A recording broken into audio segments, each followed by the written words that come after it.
Welcome, everybody. As always, please feel free to ask any questions along the way if you're watching live with us. If you think you might like to come on the show yourself, please do get in contact. My details are on the Channels About page. Next week, we'll be talking with Jana Marie Hemsing about various electronics projects. But today's guest is Sabine, aka Bleeptrack. Hello. Hey everyone. Hey everyone. How are you Good doing? evening. I'm super great. How are you? I'm super excited to be here. Thanks. Oh, thank you for joining me. And everybody else as well. Just before we get started too much, I hope there's not too much of an issue with the video quality and things. If there are issues, please feel free to let us know in the chat, but fingers crossed we'll be fine. So hello, welcome. Would you like to introduce yourself quickly and tell us who you are? Yeah, sure. Hey, I'm Sabine. I'm online, maybe even better known as Bleeptrack.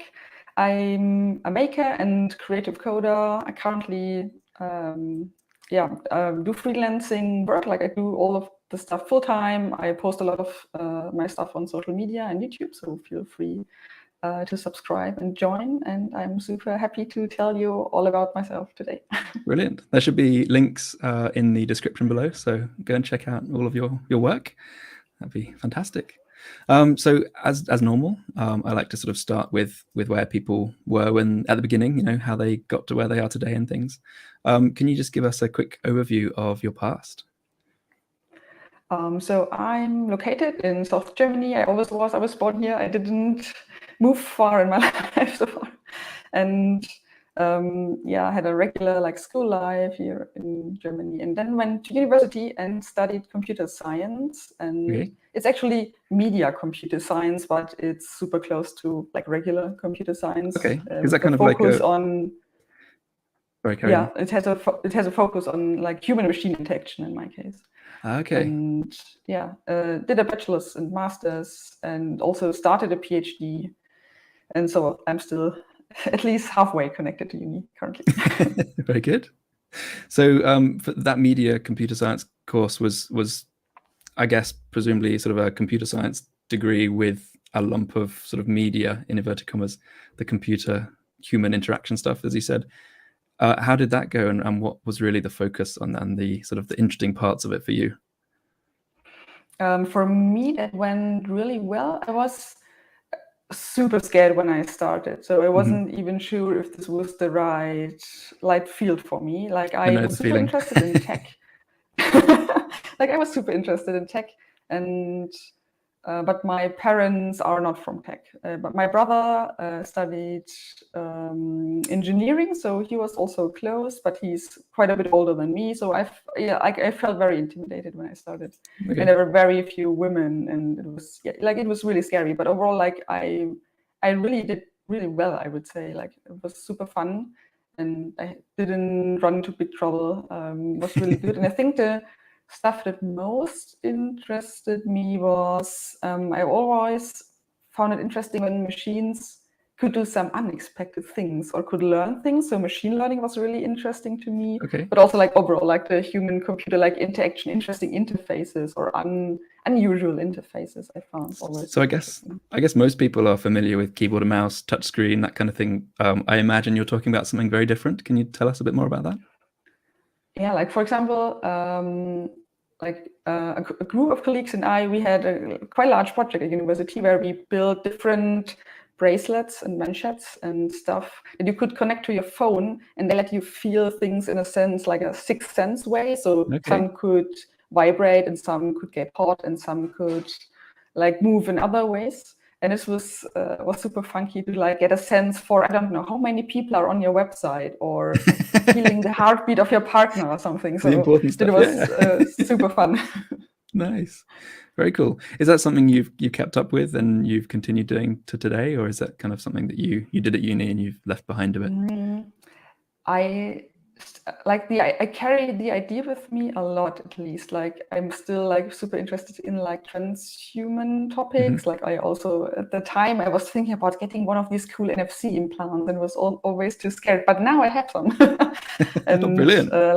Yeah. I know people have got magnets in the tip of their fingers and things. Yeah, that's also so cool, right? Yeah. That's also, I thought about this also a lot, but I'm still too scared to lose sense in my fingertips or something. But that's awesome. I really enjoy this kind of stuff. Awesome. Yeah, like I carry the idea with me, and I'm still thinking about. I would still like really like to build another, I don't know, pendant or bracelet or something that let me feel how many people are on my website. This is still a thing that I would really find super fun to do, but haven't before. It's kind of like a sort of futurist version of the old page counter we used to get back in the exactly. 90s kind of era. Yeah. Nice. Cool.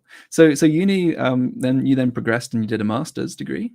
How was that? And yeah, tell us a bit more.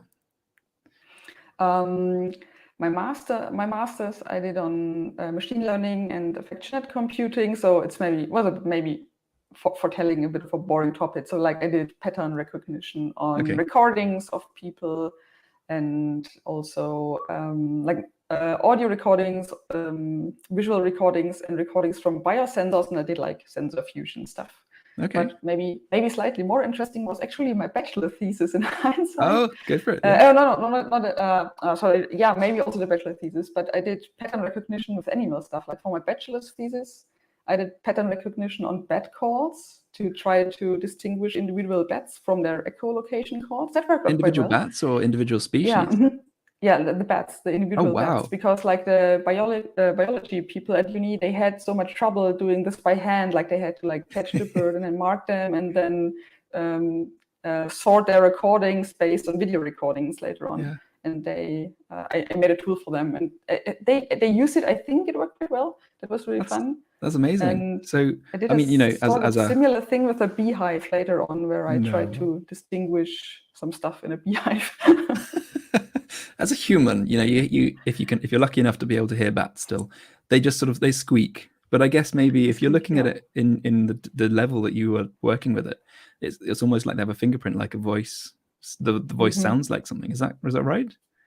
Yeah, exactly. Like they overall, the way they have the same anatomical mechanisms like we have when they produce sound. So they have like the same fingerprinting mechanism as humans have. So you can more or less just apply the same pattern recognition that you can use to distinguish humans just on bats, and you just have like ultrasound frequencies instead of like our regular frequencies. That's so cool.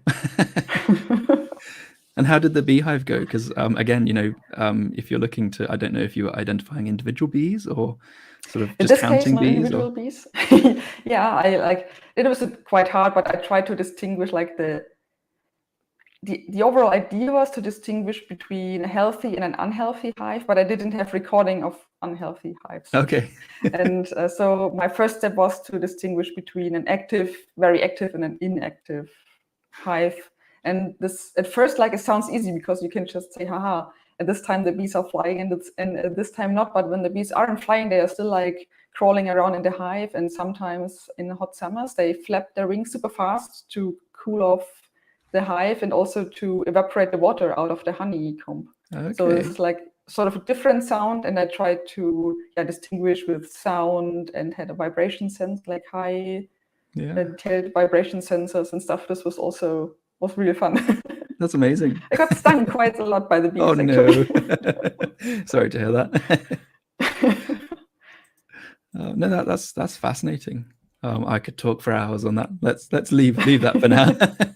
So during your masters, you also got involved in I'm not going to try and butcher the word, but it's kind of a young hackers event and Hackspaces and things. I'd love to hear more about that as well.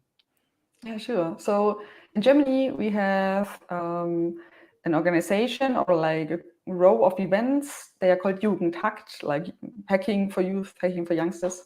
Mm-hmm. And this was, I think, my first time I got in contact with maybe the maker scene and also more of the German hacking scene. This was like, when I did my master's thesis, like at the very end of my studies.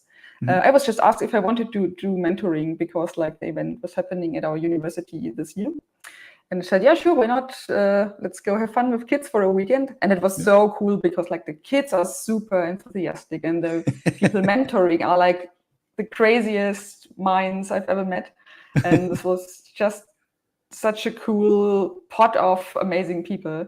Yeah. And I stuck with that for quite some time. So I still do, like with Corona times, it was a bit hard, but overall I still do mentoring. And also one year I was invited to Jugendhakt in Tokyo, where we did a very international version of this event with some cities in Asian countries, and it was also really cool.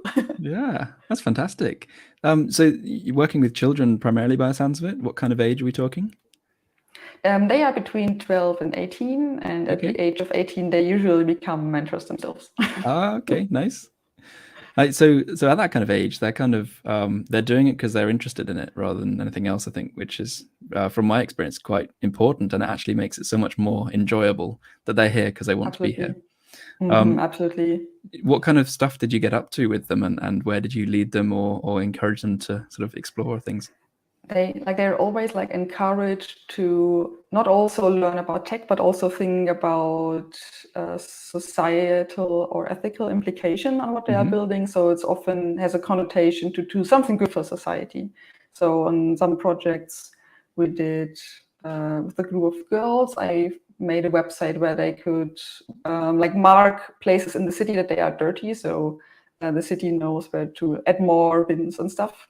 And maybe I wanted to say I should leave my cat out, but I think he found a place to sleep now. Oh, that's okay. We love cats. Yeah, he might hop up later stage maybe. And yeah, so this was one thing. And I also know that we had so many crazy cool projects. There was also a group who wanted to authorize a lift in the building that we were in, and it was like you can't just hack the lift, of course, but they added like a little camera on the level sign and put it into a neural net to like learn a number which it shows, and then they could press the button that they wanted to like let it move in the way they wanted. Okay, so was this kind of like a call in advance type thing where you're walking towards it and you can call it from your desk? Advanced group. They were a super advanced group. Nice. But I think that's the challenging thing, is that they come from very different knowledge levels. So we have like people who haven't coded, and maybe in some cases haven't even really used laptop maybe before. Right. And then there are other, like, especially when they are a bit older, they often are like already really good, and they start to like hop from event to event, because we have these events in most major cities now in Germany, and they like start event hopping. Like every weekend they search where there's the next event that they can attend. That's amazing. So continuing then with your Hackspace type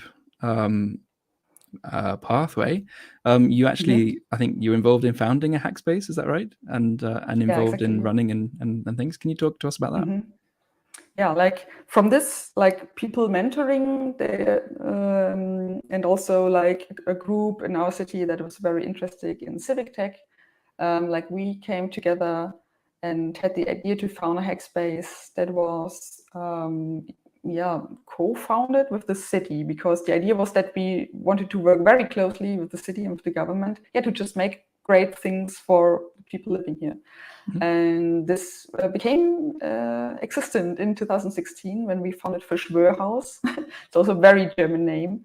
It's a pun on, we have a very old city building in Ulm, which is called Schwörhaus. So it's the house where the head of the city swears loyalty to the people, basically. And we were next to that, next to the building. So we called it Verschwörhaus, which is then makes it a pun on German words. And so how would you translate that if possible? Verschwörhaus would be conspiracy house, basically. Okay. Very good. And we were super lucky because the city paid rent, and the rent was really expensive because the place is amazing. Like it was in the center of the city and had like a super awesome window front where we can show off cool projects, and tons of rooms, and actually there were 2 levels, and we could buy a cool equipment, and that was awesome for now 6 years. But sadly, like over like in the change from last year to this year, like over New Year's Eve, we got in sort of a legal fight where the city claimed our name and our logo, and we had to fight back, and now we are in a legal fight and had to leave the rooms, and it's not so happy, but we will. So frustrating. I'm really sure we will. Especially the city was so involved to begin with that they sort of changed their mind and turned it all around for you. Super sad. And we also tried to fix it. At first we thought like maybe there was some weird miscommunication happening. Maybe we were like super unsure what was actually going on. And yeah, but we tried it and we couldn't save it. So we left the rooms and now are on our own, but I'm pretty sure we can manage because we have also like funding from different other organizations and institutes, for example, like Open Knowledge Foundation or Wikimedia Foundation. And this also, I think, will work out very well in the end, I might say. Oh, well, it's still frustrating. Is the space closed at the moment? Is it effectively? Yeah. Oh. Yeah, we had to move out quite fast. They threw us out quite fast. Oh, wow. Okay. You actually lost the premises. Yeah. Yeah, and like they also very rapidly exchanged the keys and stuff. And like currently everything is in a container, and we are searching for new rooms. So if you happen to live in Ulm or around Ulm and know a very nice place, let us know. But yeah, we have some interesting places currently and are phoning people, and I'm sure, yeah, over the next few months we will at least have a temporary stay. Yeah, well, I hope that comes together again, and yeah, good luck, basically. Thanks. So while that was running, you had it going for 6 years. You were, I think, quite involved. Can you talk to us about what was going on, what the space offered in terms of tools and equipment and things? I think now in the end, we had a very typical setup of stuff for Makerspace. So we had actually multiple CNC machines, and also recently bought one of the Shaper Origin computer vision aided machines. They're really nice. We had an awesome laser cutter, CO2 laser cutter, several pen plotters, screen printing equipment, a lot of 3D printers. Like I would say, like very typical equipment, and even a bit more of the nice stuff maybe. Yeah, and I think screen printers is a little bit less typical, but that sounds really cool. Yeah, we also had a group that very frequently joined us who did upcycling on clothes. It was really nice. Yeah. And yeah, like overall we had different themed evenings. Like one was the Maker Monday, like every second Monday. We had a group that was very into PCB design and LoRaWAN, and other groups more on clothing and recycling or upcycling maybe. We had a lot of invited talks. So yeah, we tried to set up a nice schedule of stuff going on, and I think like overall worked really nice. And then of course like Corona hit us quite bad, and we had to close and try to do a lot of stuff online. But yeah, as you know, it's like not as much fun as meeting in person. Oh, the amazing thing for me as well is that makerspaces have the equipment which makes it accessible for people to do things. Whereas a lot of that stuff, to have your own laser cutter, for example, is actually not quite practical for everybody. So, it's the fact that you can go there is the big part of it, isn't it?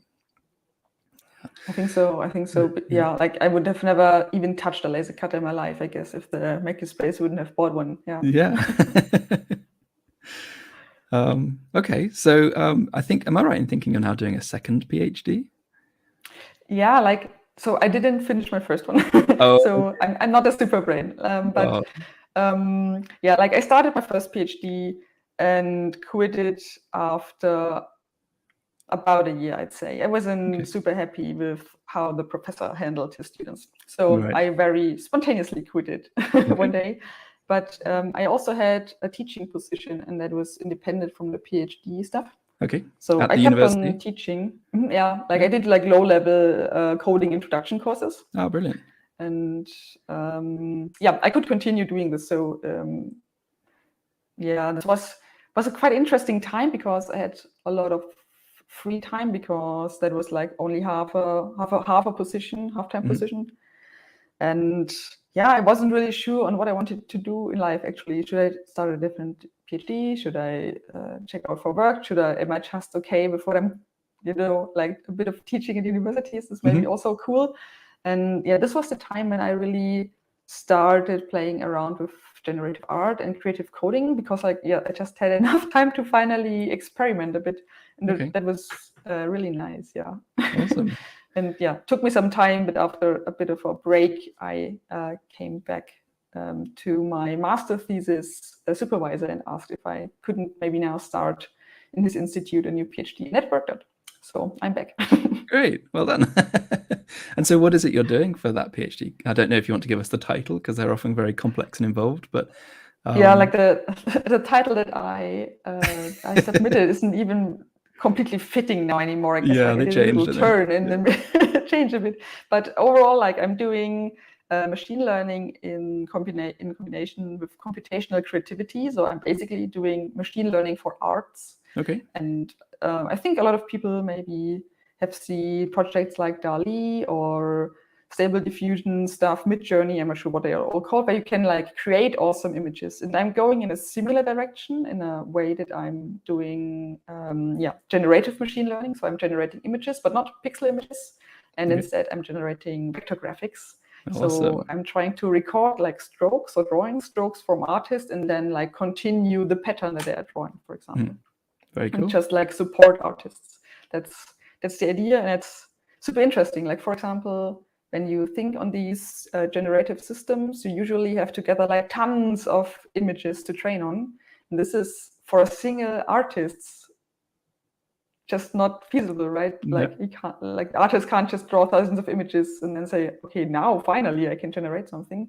So I'm also really looking into things like few-shot learning or one-shot learning, where you just have very few samples that you use as like training data or template data. Interesting. I know very little about AI, so please tell me if I'm wrong, but that sounds almost like it wouldn't work. Like there's not enough input. This can absolutely happen. So it's more on the idea on how you can augment the tiny data set to make it bigger or appear bigger, sort of, that you can then train on. But yeah, it's quite tricky. But like I think it's the more, at least for me, it's the more interesting way to go instead of like just scraping the internet off. Yeah, absolutely. Scraping everything from the internet and don't ask for permission and just take images and train it. I always find this a bit problematic, to be honest. So yeah, I think future learning is super interesting for these things. Yeah, brilliant. Very cool. So alongside your PhD, and I think, are you still teaching at uni? I currently not.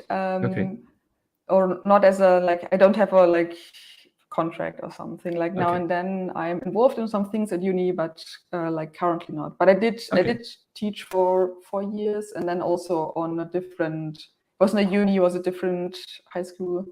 I did also some coding lessons. Yeah. Okay, fair enough. But alongside your PhD, then you're working as a full-time creative technologist, I think, is that right? Right. Yeah. Can you tell us about that? You know, who employs you and how you get your work, what it is you do, all that kind of thing. Yeah, sure. Yeah, that was quite scary. So because I started going full-time creative technologist life in 2001, which was like still in the midst of Corona. Yeah. And the problem was that my teaching position at university came to an end because it was set up as a project position. So it was clear that it would end after 4 years, and there wasn't a way to get a new contract. That was just like the position would vanish.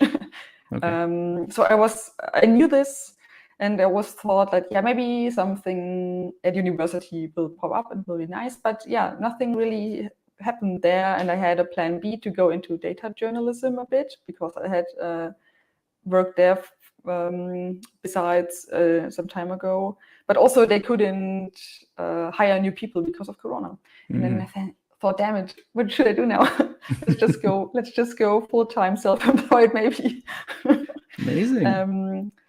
And so I'm having basically an artist life now, you could say. Yeah. So I'm applying to like artist codes that go into digital art domains. I currently still have an artist in residence position at a German city, but it's more like a remote residence. So I'm I go there sometimes, especially for events, but most of the time, of course, I'm home.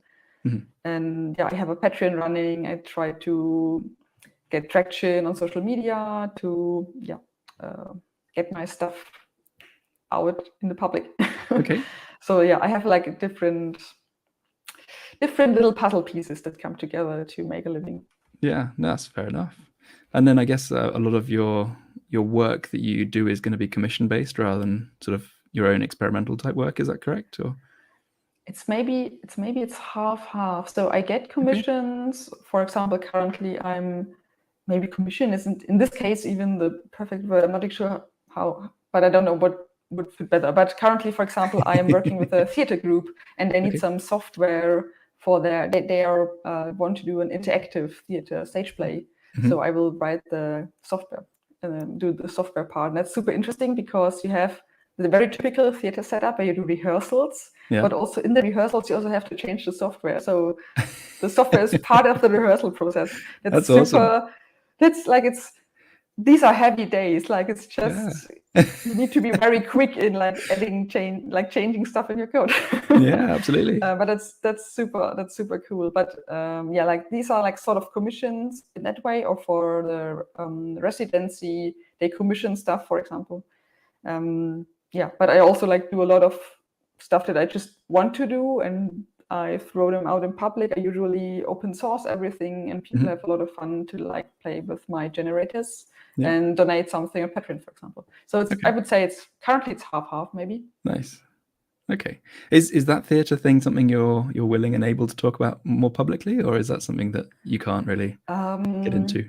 The thing that's currently going on, it's maybe too early to tell a lot, but I had a different theater thing at the beginning of the year where I did a similar thing, but it wasn't a stage play. It was more an interactive experience. But the group that I developed this with comes also from theater. It was also super interesting. So is it sort of lots of projected imagery and that kind of thing, or is it in this case you can imagine you are coming, like it's each interactive experience is only for one person, so only very few people so far have seen it or interacted with it. So there's like an empty room, there's just one tablet in the center basically, and everything is lit up. You enter the room and you can see a very big start button on the tablet, and you will press it, and then the room goes dark and the spot goes on you and the tablet. And then you have a chat set up where you basically chat with an AI, and you'll talk about AI and being an AI and what this means for feminism and for society. It was a very feministic topic. And like the AI and chat will guide you through different decisions that you can take, and this will change stuff in the room. So it will change lighting and music and projections and the fog machine and the spots. And you can like create your own idea of a feministic room, basically. Amazing. that was super fun. And also for me, I had to do so much new stuff. I never did communication with DMX light stage devices, for example. It was at first it was like super scary, like triggering a fog machine. But it's super fun. Yeah, absolutely. Awesome. Amazing. That sounds really cool. I'll keep my eyes out to see if I can see any videos of it or something. Great. So if we then come on to your work and what it is you actually do, you mentioned earlier you do lots of sort of vector art instead of pixel or raster art, and that's because you can then put it onto plotters and CNC machines and things. Would you like to, or please could you start talking about that? Yeah, sure. Yeah, exactly. So I do generative art, as you said, exactly with vector graphics. Apologies, just before we get into that, we had a quick question about the theatre thing.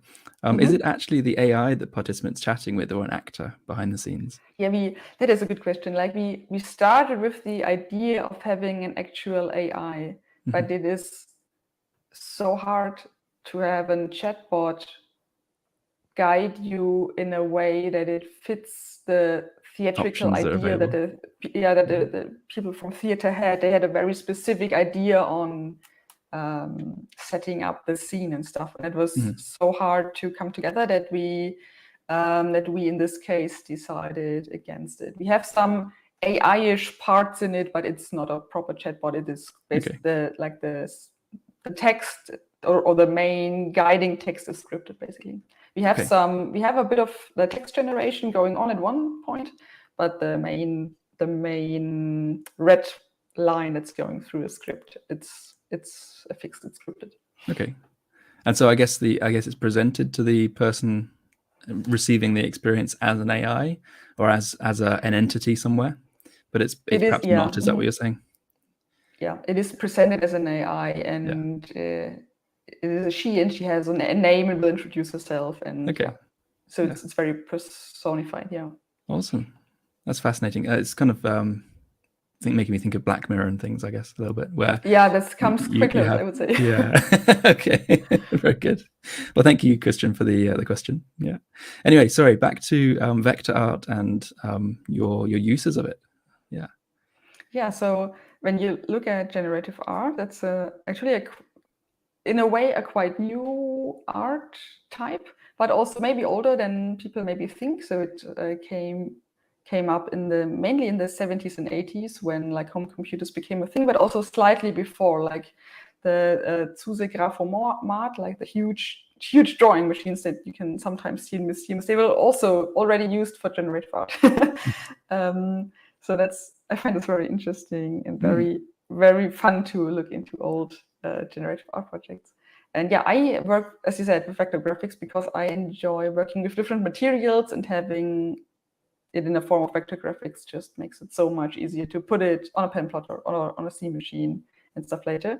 And we can, for example, peek into some projects. So maybe the first one, maybe you can start here. You happy? Yeah, sure. Perfect. So this is an old pen plotter. It's a Roland. I have forgotten the number, but we have it in our Hackspace. It's one of the old pen plotters from the 80s, and they are still super fun and also really expensive. If you buy them used, you still have to pay, I don't know, $300 maybe. Like they can be really, really expensive still. And some are nice to use currently, and because there are nice Inkscape plugins, and some are super hard to talk to. So before you buy one, make sure it fits your needs. Yes. But they are awesome. Like you can see, like they need these super tiny pens, but you can like 3D print an adapter to whatever pen you want. Okay. But on the back side, like the black backing is a rubber mat, and below the rubber mat you have some wires going through, and they create an electromagnetic field. So the paper just sticks to the plotter, and that is so awesome. That's like an awesome feature that I didn't expect to be there.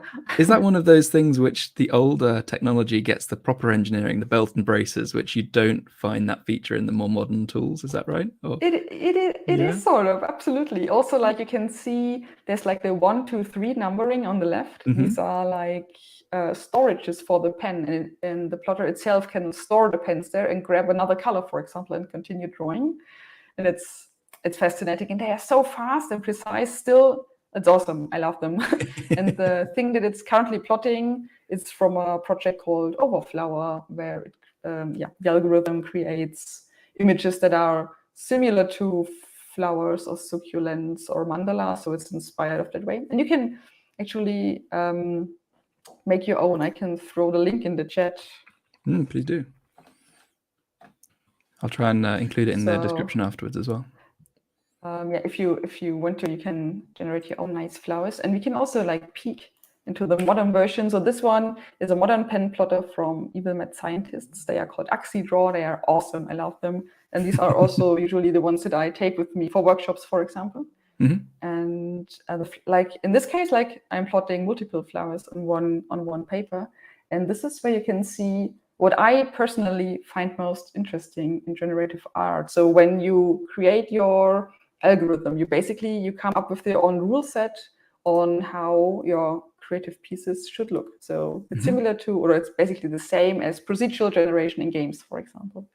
And you can either like it's a spectrum, and at both ends there's like over definition and under definition, and both are not the thing that you want, right? If you under define it, it's boring because everything is super random. But if you over define it, there is no variety, and in the worst case you only end up with one image because you over defined it so strongly. And so you want to find the perfect middle, that it's still, each one is interesting, but they're all different. And finding like this nice balance, this is what I really find most fun to explore when I write my stuff. So you mentioned overdefining, undefining. Is that a matter of tweaking the input variables to make the output come out looking good, or is that sort of the core algorithm that you've written? Yeah, is it's either like, carry on. I think it is mainly, for me, it's mainly a trial and error process on getting the parameters right. Okay. On one hand, it's like the parameter range, basically, but it can also be some constraints that can happen when some parameter combinations emerge, for example, or some stuff that shouldn't happen. And yeah, it's a lot of trial and error, I would say. I don't have a magic rule that just works. No, for each project, it's like a lot of experimenting. Fair enough. I have to admit, this is all going, the details of what's behind this is probably all going straight over my head, but it looks fantastic. I think it's actually like I don't think it's even like it isn't even super complicated. Like for these flowers, for example, I love the way people say that. No. Like for the flowers, I start with a circle and I just place it randomly in the box, a random position in the box, and it can change a bit in size. So it can be a bit smaller or a bit bigger. And from there, I do the leaf shapes, and the leaf shapes grow the more I draw. So I start with the little ones, and then I scale them up piece by piece, and I just rotate them in a certain angle so that I end up with the Fibonacci spiral that people might know from sunflower heads, for example. And then it's just like filling these up with some patterns. So it's not even. There's no huge magic behind it, to be honest.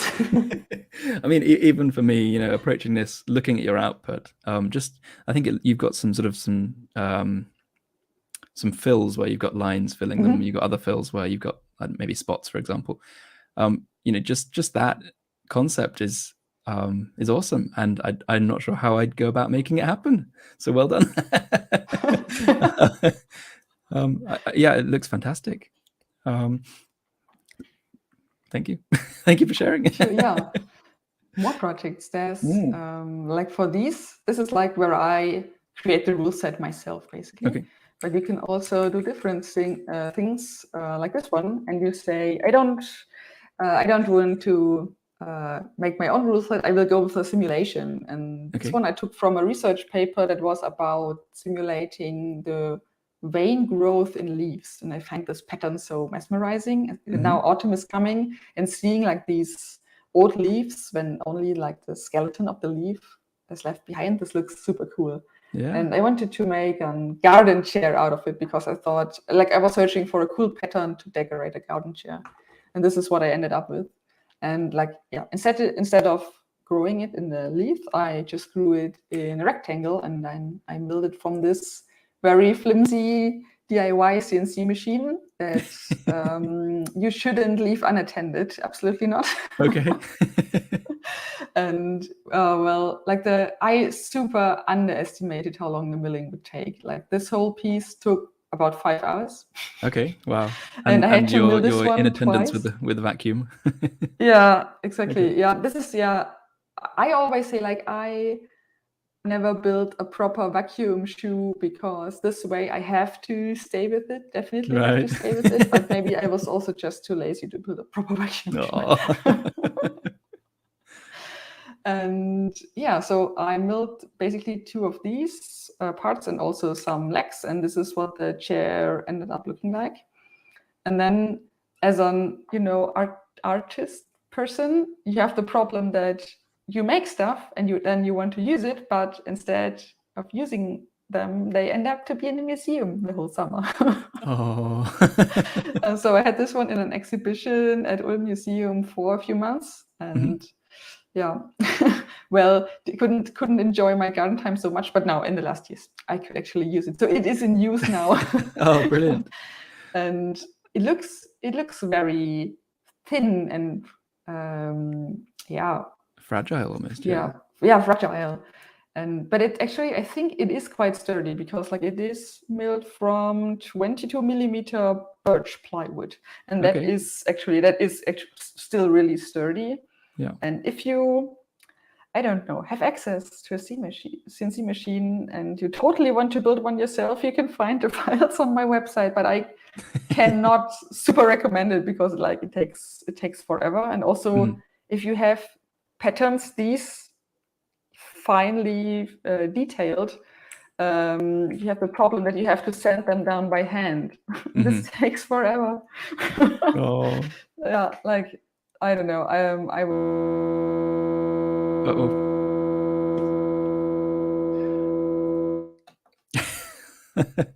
Oh dear.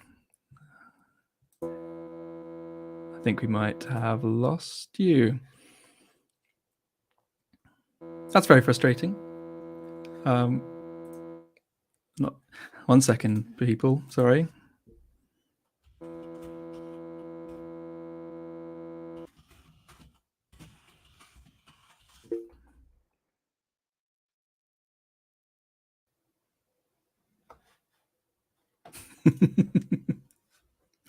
Sorry, the microphone was a little bit out of battery before the stream, so it's possible that's what's happened again now. We've also been having a bit of what might be sort of bandwidth issues with Sabine's video, so hopefully that's not related. We can still see the screen, so I hope she'll be back in a minute.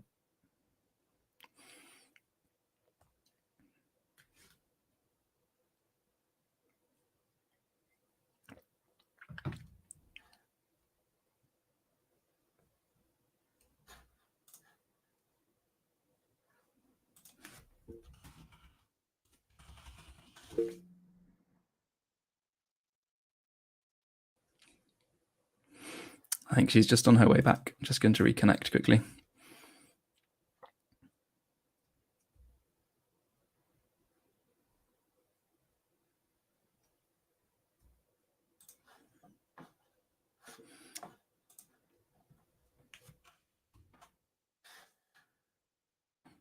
Maybe while we're waiting, I will quickly show you some projects on her website. So this is the Gen Chair, which we were looking at just now. But on bleeptrack.de, there are these other write-ups on the projects that she's been doing. So I think we might like to have a chat about the Pico Planet. We've seen Overflower, which is just so nice. I love the sharp lines that the fine liner and the plotters produce. You know, there's no hesitation. You know, the lines are what they are, and they're seemingly perfect all over the place. It's awesome. A pencil case with, again, the flower put on it.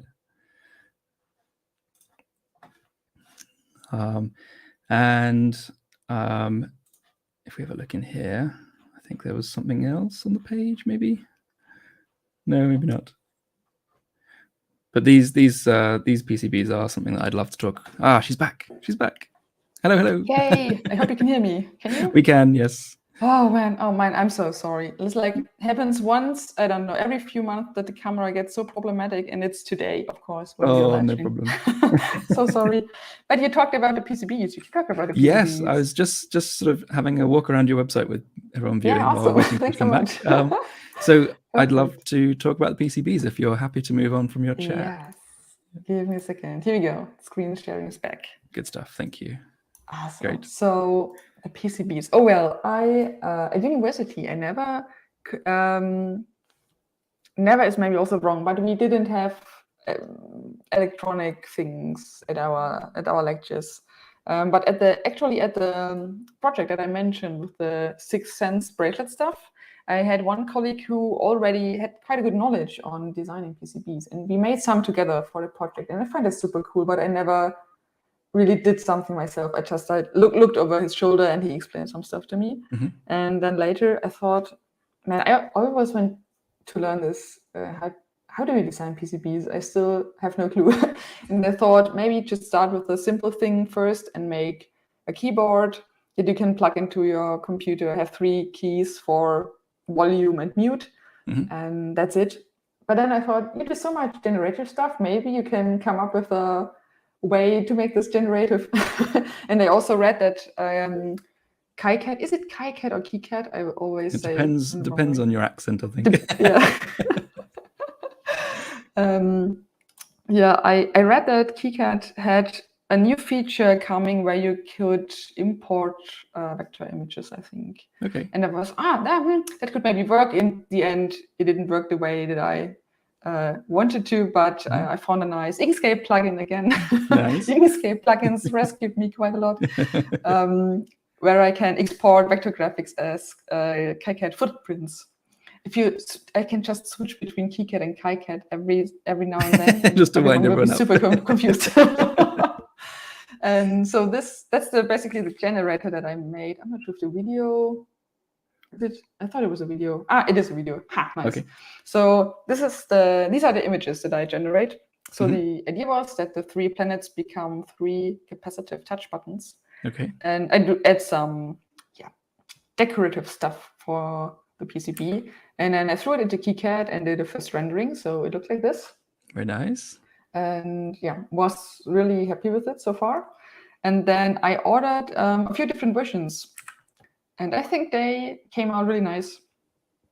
And if you take a closer look, maybe here, you can see that, for example, for these backgrounds worlds, I just leave copper below the solder mask, so you get this relief structure. And for some stars, I leave out the copper and the solder mask, so you can shine through light super nicely. Very nice. And I really enjoyed this. I have them still listed on Tindie. They are currently sold out. With the chip shortage, I was a bit hesitant to reorder some, but maybe I can do now. Maybe, haven't planned so far. But if you're interested, you can, I think, get notified on Tindie when they will come back in the future. I have to admit, when you first started chatting about them, I was so tempted to get one, and I just They are really nice. Do I have one here? I don't have one connected, but I usually have at least one lying around somewhere. Okay. Yeah, maybe not in this. Oh no, here it is. The last one, the very last one that I kept for myself. Let me make you big. 1 second. There you go. Oh, sorry. Yeah. Very cool. Yeah, they look beautiful. So I think, is it 5 colors you've managed to achieve out of the PCB? You've got no solder mask, no copper. You've got just solder mask, just copper, and then maybe both would give you a different color, and then silkscreen on top.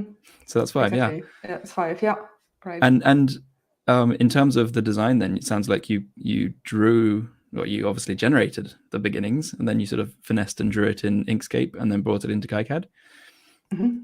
Right.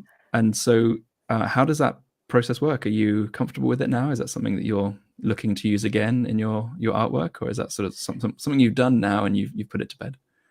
No, I really would love to do more things. It's more like currently it's more of a time constraint. I did a second little project where I generated snowflakes, but they don't have a function, so they are the PCBs are purely decorative things. But I think overall the process is quite streamlined. So I have my generative code that gives me a vector graphic, an SVG, and I just I also create the SVGs in a way that I just have to open them in Inkscape and let the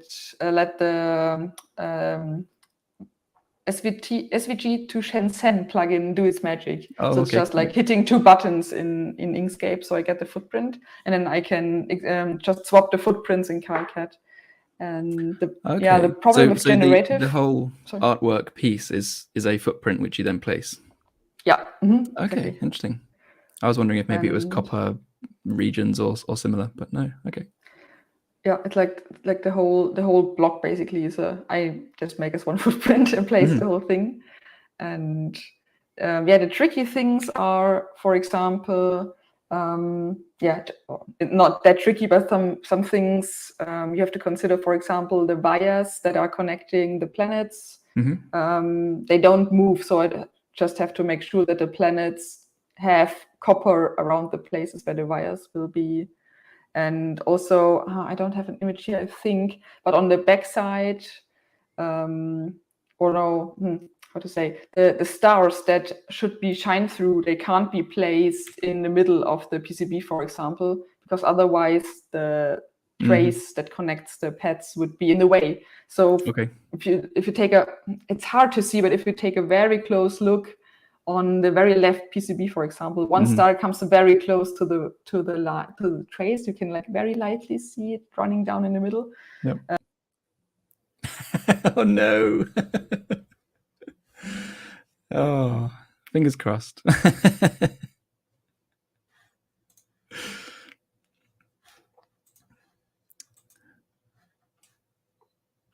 So,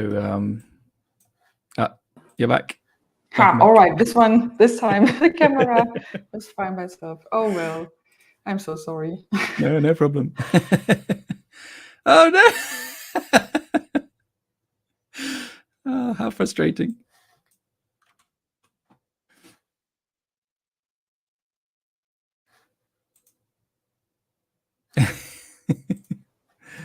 Let's see how long it stays. That's so frustrating. I'm sorry about this. What's going on your end? Yeah, my guess is that I have an adapter cable that might be maybe that's faulty. I don't know. Okay. Maybe that's a thing that I need to exchange, and I touched it in a wrong way maybe when I did the setup. Never mind. Fingers crossed you stay. Yeah, I won't touch anything anymore. Let's see. I hope it stays. Yeah, so overall, that's the PCBs. Yeah, the tricky thing is exchanging the footprints, or like the design is exchanged, but overall the traces stay the same. That makes it in a way slightly cheaper to produce because the stencils can stay the same. But they're still that's the only one. Like the company still had full setup costs otherwise for the milling for the PCBs. Yeah. Like I was hoping that when the backside also stays the same, they might reduce a bit of the cost maybe, but no chance. Yeah, but at least I don't need a stencil for each board, but instead can use one stencil for all of them. Yeah, and the fact that you keep the vias and the traces down the backside the same as well means that putting a new footprint in is literally just swapping it out, I guess. Yeah, exactly. Yeah, awesome. No, that's really cool. And again, the project, I think you said it was open source, and does that mean that the generator code is all available and the PCB design files and everything are there as well, and you could just pick it up if you wanted? You can. I'm just at least it should be. I think I'm not exactly sure if I have put the KiCad file in the repository, to be honest, but I should. But it's like besides, it should definitely everything should be online now in the. Okay. I mean, if it's not something you want to share, then I'm not. I'm totally on for that. So if someone wants to create his own one and has some problems, you can absolutely reach out to me, and also feel free to like get produced your own ones that you really like. I'm amazing. Have no problems with that. Very cool. Thank you. So that's the PCBs. Is there anything else in particular you want to talk about there? I don't know if you wanted to talk about the firmware running on it or anything. That's probably quite simple and. Oh no, we've lost you again.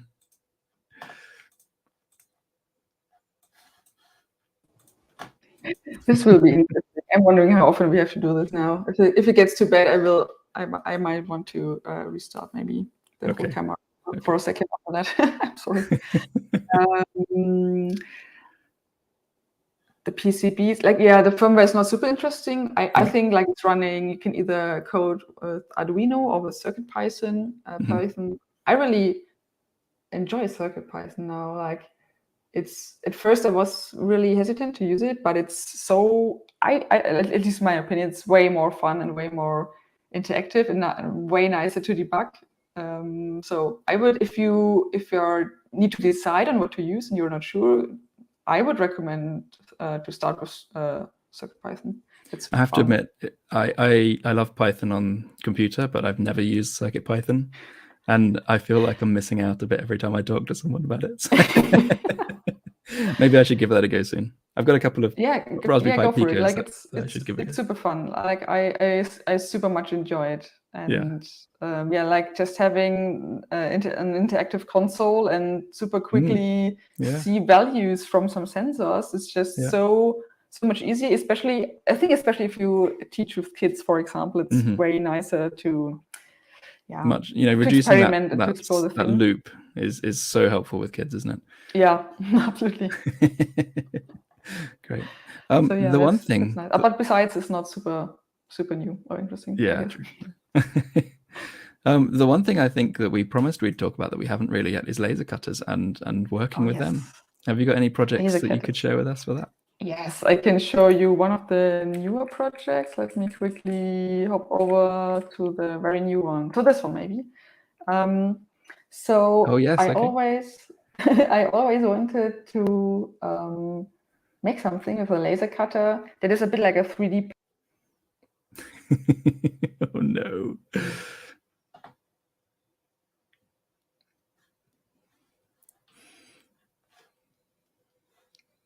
Oh dear. Apologies, everybody. I think Sabine's just going to reboot the camera quickly, see if that helps. Fingers crossed. In the meantime, I might take you back to her website, see if that's interesting enough to keep your attention. There we go. So we're just about to talk about this project up in the top right-hand corner. It's a great video. I highly recommend you watch that one, but I won't spoil the surprise. Oh, you're back. You're back. So I got rid of the adapter. Let's see if this was a problem. I hope it was. Yep. But yeah, you were showing the exactly right thing. Yeah. No, please carry on. So yeah, I was thinking about making something that is a bit like a 3D puzzle. So I generate pieces that you can assemble into a three-dimensional shape. And I wanted it to be very geometric. So I made this weird 3D generator that makes asteroid-like shape with flat faces. And you can see on the top left, these are the pieces that I generate to be cut out from the laser cutter. So it should end up to reassemble the asteroid thingy in a way. So this was my first successful assembly of one, and I was so excited when this worked because I had so many calculation errors and then failed cuts and tries beforehand, and I was so frustrated. Oh, no. And this was an art project that I should exhibit, and I had a deadline, so it has to work in the end. I had quite a lot of pressure on this one, so I was really happy when this worked. And it's like a bit of a puzzle. So on each piece, I also engrave numbers that I know which connection piece belongs to which part, because otherwise you have no chance to properly assemble this thing again. So that's basically the skeleton. And the idea was to cover each of these faces with fabric, and so it becomes like the asteroid shape again. And it should behave in a way that it looks like a bit like it's breathing or moving. So the fabric can be pulled inwards with these little threads, and in the center, or sort of in the center, are two servo motors that can pull on these threads. So this is what it looks like with the servo motors. And that was also very fidgety work. But it worked quite well in the end. And this was the large blue one assembled. That's what the movement looks like. It's very subtle. So I was hoping for a bigger movement, and I think there's a lot of things to optimize. But it's quite fun. And I ended up to put on ESP32 in there, and it runs a software or a library from the PAX counter project. So it scans the environment for Wi-Fi and Bluetooth devices, and the more devices it sees, the more movement it does. Okay, that's cool. Very nice. So in terms of the generation of your shape, I guess, back at the beginning of the project, have you worked with 3D before in that sense? Is this new? Absolutely not. This was super new. So how did you approach that? Stuff, I'm using 3JS. I had slight knowledge of it. I used it a few times, or I played around with it a few times. But it's a very nice 3D rendering library. But I had absolutely no clue what I'm doing. And at first I had no clue on how I can come up with a like an object like that. First, I thought I can start with a sphere and do some Voronoi patterns on that, and the Voronoi edges would give me the faces, but that was a wrong assumption because this won't give you necessarily flat faces.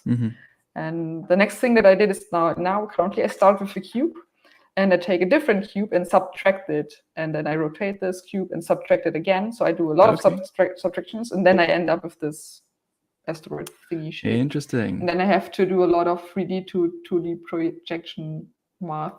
That was, it's actually not that bad, but it was quite some time ago. I did this last time in school, like sort of similar stuff in school, and yeah, I had to read up on that again.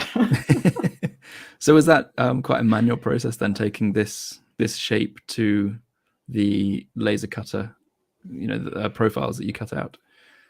Or was that something you automated and you made it a bit more sort of streamlined? Like now it's automated, but it's not fail safe. So I have to do visual inspection to see if it actually works. So if like some stuff are broken, sometimes I have very narrow edges on the 3D part, and there's not enough place to fit a connecting part, but it still tries to set a connecting part, and I have like connection holes somewhere where they absolutely don't belong.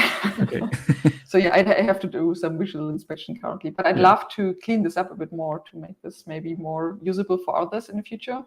But so far I'm a bit short on time, so it's still that's fair enough on the back burner. It still looks really good.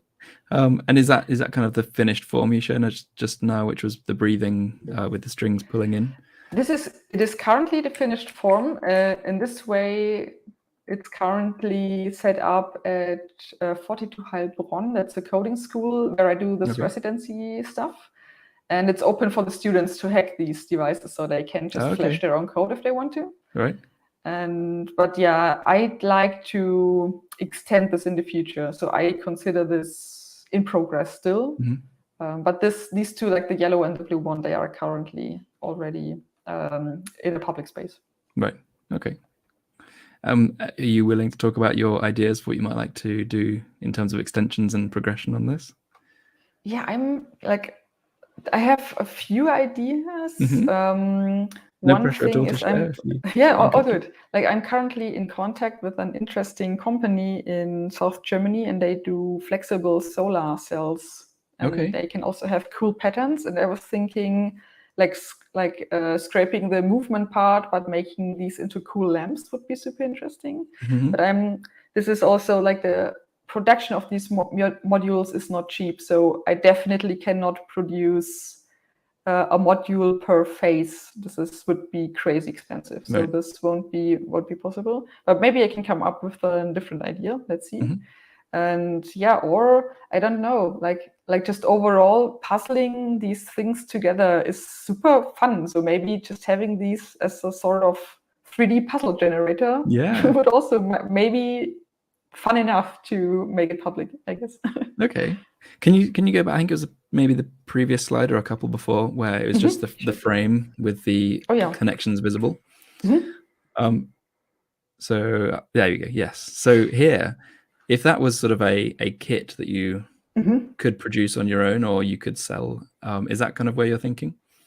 Yeah, exactly. Like then maybe without the holes, and instead having like proper faces, even with a pattern or something. Okay. Like for example, if I even go back more, you can see like I did a pattern experiment with stamps and a laser cutter. So I can also imagine having like cool generative patterns on these faces that fit together in a way.